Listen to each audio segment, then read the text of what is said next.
Bonjour, je suis Samuel Mandonneau et je suis accompagné de Ghislain Raveau. Bonjour Ghislain. Bonjour Sam. Et nous allons continuer notre tuto sur les sur jQuery et principalement sur les sélecteurs. Là, on vient de finir les sélecteurs de base, c'est-à-dire, je vous rappelle, on a vu rapidement le sélecteur, tout le sélecteur ID, classe, le sélecteur d'éléments et tous les sélecteurs d'attributs.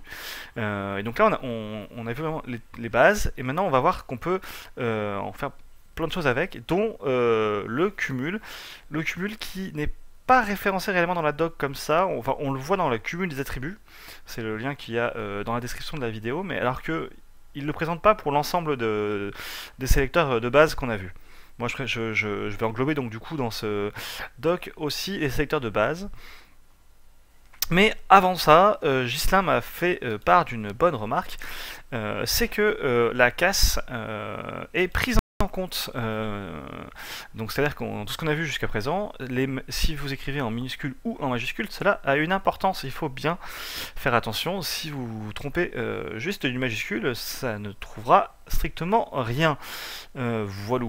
C'était la petite note en plus qui était bien importante. Et donc le cumul. Le cumul c'est simple. Par exemple, c'est trouver tous les liens qui sont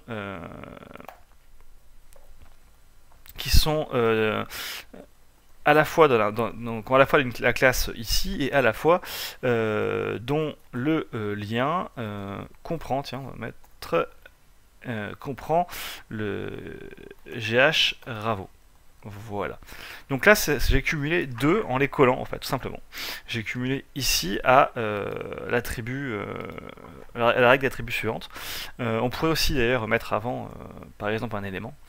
Je conseille d'ailleurs, si vous voulez manipuler des recherches, des sélecteurs attributs, de le cumuler avec d'abord un sélecteur d'éléments ou un sélecteur de classe, de manière à ce qu'il ne fouille pas dans l'ensemble des éléments pour vérifier si chaque élément ne respecte pas cet attribut, parce que sinon vous allez du coup en sélectionner, faire fouiller les 100 éléments minimum que constitue une page en moyenne, voire plus sur les grosses pages. Donc ce serait un peu une perte de temps et de ressources énorme. Donc d'abord on va lui dire que c'est un élément, et ensuite le truc plus précis, donc la classe ou l'attribut directement.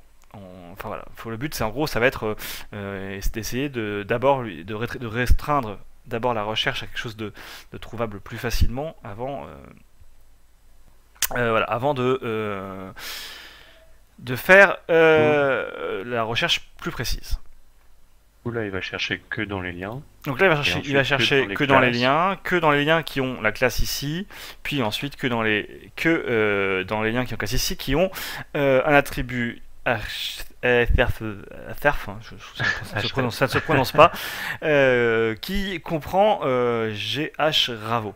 Hein, soit en fait, finalement, pour finir, dans mon exemple, qu'un seul lien.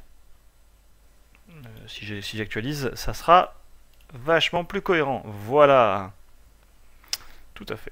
Est-ce que tu as des questions, Tigislin? C'est bon. Eh bien très bien, on retrouve sur le tuto suivant pour voir